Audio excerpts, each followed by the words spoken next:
स्वागत है आपका 100 गांव 100 खबर में। मैं हूं आपके साथ मेनका चौधरी और रफ्तार के साथ अब खबरों के सफर पर चलते हैं। मेरठ में आज से शुरू हुई रोडवेज बस सेवा, यात्रियों की स्क्रीनिंग की जा रही है। बस अड्डों पर यात्रियों की संख्या बेहद कम दिख रही है। गोरखपुर में आज से सड़कों पर लौटी रौनक, बड़ी संख्या में घरों से बाहर निकले लोग। ऑड इवन फॉर्मूले के तहत खुल रही दुकानें। वाराणसी में भी नए नियमों के तहत दी गई बाहर निकलने की इजाजत, सड़कों पर दिखी लोगों की भीड़। पब्लिक ट्रांसपोर्ट पर अभी यहां जारी है पाबंदी। औरैया में रोडवेज बस शुरू होने से यात्रियों में खुशी, सुबह से ही बस अड्डों पर यात्रियों का पहुंचना जारी, शर्तों के साथ मिली छूट।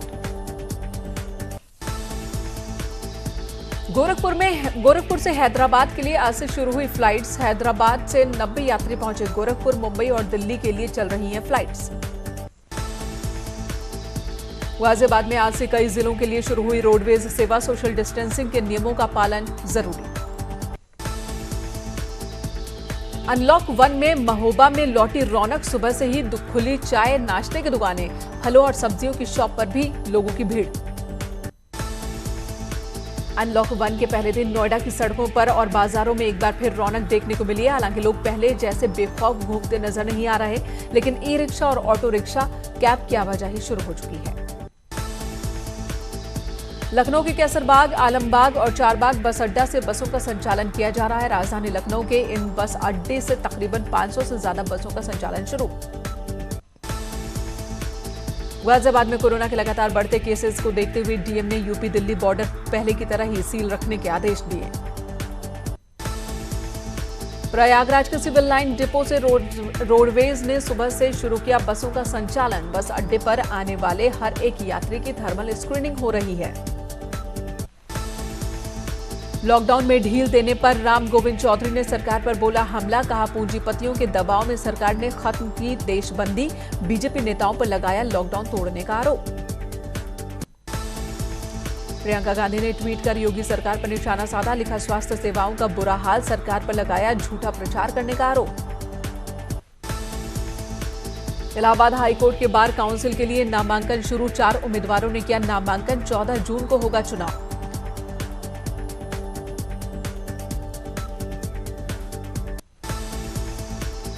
नोएडा में 12 साल की लड़की ने श्रमिकों के लिए दान दिए 48,000 रुपए। मजदूरों को उनके घर झारखंड पहुंचाने के लिए आर्थिक मदद की।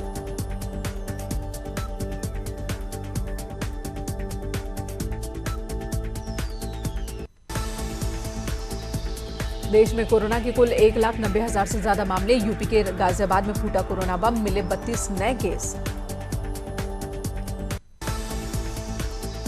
उत्तराखंड में कोरोना मरीजों की संख्या पहुंची 749, नैनीताल में सबसे ज्यादा 205 एक्टिव पेशेंट, पूरे प्रदेश में 639 केसेस। लखनऊ में मिले कोरोना के 11 पॉजिटिव केस, संक्रमितों में जीआरपी चारबाग के 7 जवान शामिल। अब तक करीब 30 जवान कोरोना पॉजिटिव पाए गए।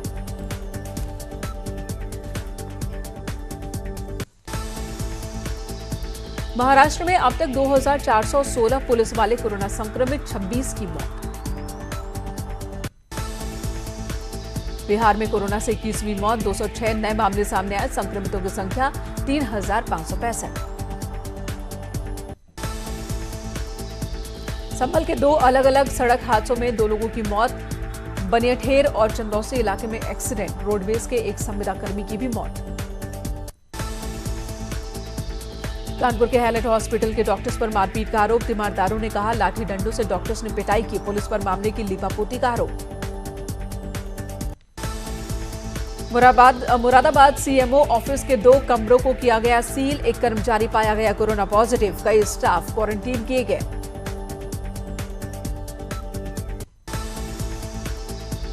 बहराइच में पुलिसकर्मी से उसका नाम पूछना एक शख्स को भारी पड़ गया। डायल 112 पर तैनात सिपाही पर गाली गलौज का आरोप, देहात कोतवाली का मामला। कानपुर के बिठूर में दबंगों ने छात्रों को पीटा, पिटाई का वीडियो सोशल मीडिया पर वायरल। नशा करने से रोकने पर दबंगों ने पिटाई की। मैनपुरी में दर्दनाक हादसा, तालाब में डूबने से 4 बच्चों की मौत, मवेशी चराने गए थे सभी बच्चे। सिद्धार्थनगर में दिनदहाड़े बुजुर्ग की हत्या, बेटे पर कत्ल का आरोप, आरोपी गिरफ्तार, रुपयों के विवाद में हत्या की आशंका।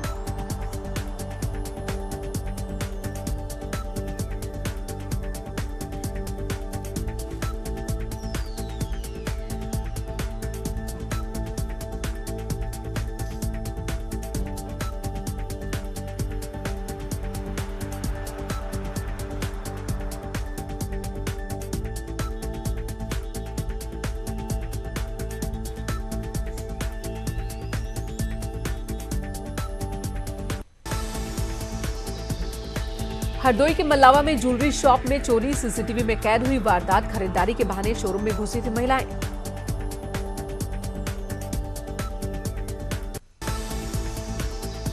मुरादाबाद में पुलिस ने 5 बांग्लादेशियों को पकड़ा, थाने ले जाकर पूछताछ की। भारत घूमने के लिए आए थे ये सभी लोग, सभी को क्वारंटीन सेंटर भेजा गया। कानपुर के सट्टे इलाके में 2 गुटों में मारपीट, एक दूसरे पर कुल्हाड़ी और फरसे से हमला किया, 4 लोग घायल।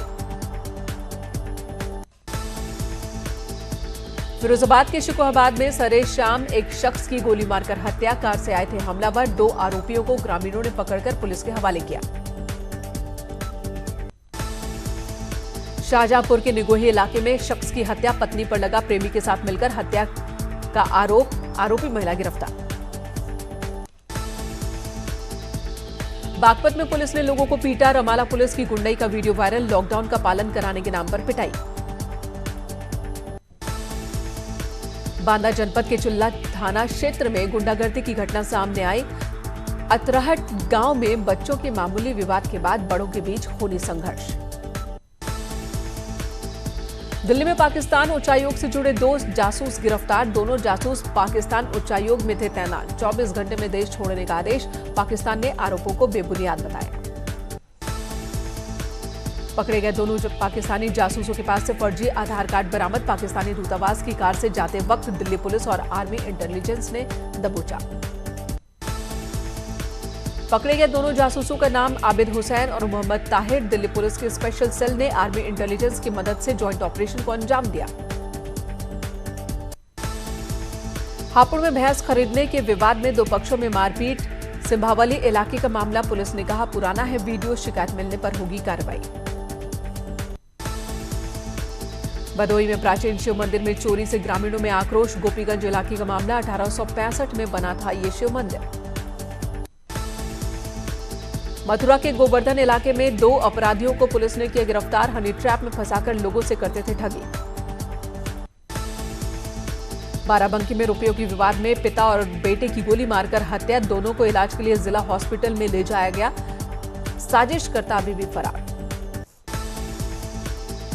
गंगा दशहरा पर भक्तों ने लगाई आस्था की डुबकी। अयोध्या में अखिल भारतीय अखाड़ा परिषद के अध्यक्ष महंत नरेंद्र गिरि ने सरयू नदी में डुबकी लगाई।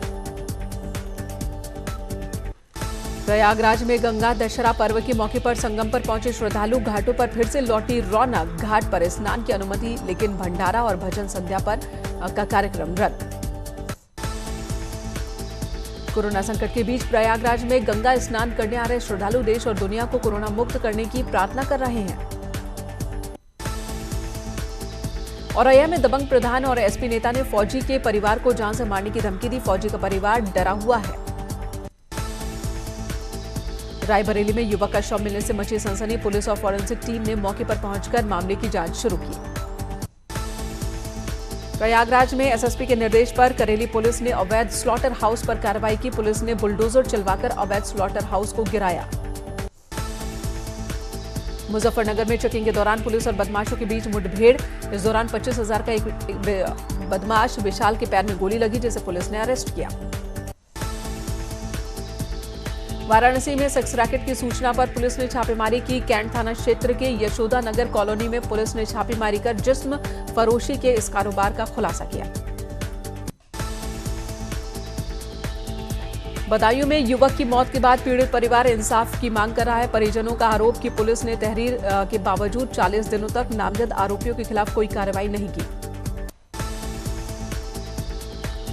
सहारनपुर में महिला के शव को कब्र से निकालकर पोस्टमार्टम के लिए भेजा गया। मृतक के परिजनों की शिकायत पर पुलिस ने केस दर्ज कर लिया। पुलिस को ससुराल पक्ष पर हत्या की शिकायत मिली थी। रायबरेली में उस वक्त सनसनी मच गई जब एक युवक का शव गांव के बाहर सड़क किनारे मिला। कुछ ही दूरी पर शराब की बोतलें भी मिली है। महाराजगंज कोतवाली क्षेत्र के कपूरपुर गांव की ये वारदात। हरदोई की बिलग्राम पुलिस ने गाजियाबाद से चोरी किए गए ट्रक को बरामद किया। जीपीएस सिस्टम के सहारे इस ट्रक को ट्रेस करने के बाद इसे बरामद किया गया। चोर ट्रक को बेचने की फिराक में था, लेकिन इससे पहले ही पकड़ा गया। सीतापुर में पुलिस और पब्लिक के बीच भिड़ंत। उग्र लोगों को खदेड़ने के लिए पुलिस ने हल्का बल प्रयोग किया। पुलिस ने 6 से ज्यादा लोगों को हिरासत में लिया। कैबिनेट मंत्री सुरेश खन्ना ने शाहजहांपुर के मेडिकल कॉलेज का निरीक्षण किया। गड़बड़ी मिलने पर अधिकारियों को फटकार लगाई। मंत्री श्रीकांत शर्मा ने मथुरा की कुंज गलियों में चल रहे विकास कार्यों का निरीक्षण किया। समय पर काम पूरा करने के निर्देश दिए। मेरठ में हाथों में फीस माफ करो का नारा लेकर बुलंद करते आए लोग सीएम योगी की से मदद की गुहार लगाई। 8 जून को मंदिर खोले जाने की उम्मीद में वाराणसी में शुरू हुई तैयारी। मंदिर में प्रवेश से पहले होगी थर्मल स्क्रीनिंग। गोरखपुर की सब्जी मंडियों पर दिखा लॉकडाउन का असर। तो वाराणसी की तैयारी ये हम आपको तस्वीरों में दिखा रहे हैं और ये झांसी की तस्वीर जहां पर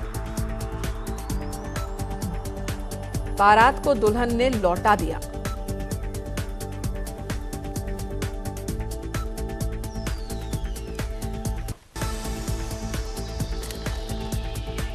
कानपुर देहात में सड़क हादसे में 2 की मौके पर मौत हो गई है। एक गंभीर रूप से घायल हुआ है। ट्रॉला ने मोटरसाइकिल में टक्कर मार दी थी और इस हादसे में ट्रॉला चालक मौके से फरार। झांसी में दरवाजे पर आई बारात को दुल्हन ने लौटाया। प्रेमी के साथ मंदिर में रचाया विवाह। खटीमा में प्रवासियों के लिए रोजगार का अवसर सामने आया। मिल्क एसोसिएशन से प्रवासियों को जोड़ने की योजना। प्रवासियों को दी जाएगी 25% सब्सिडी।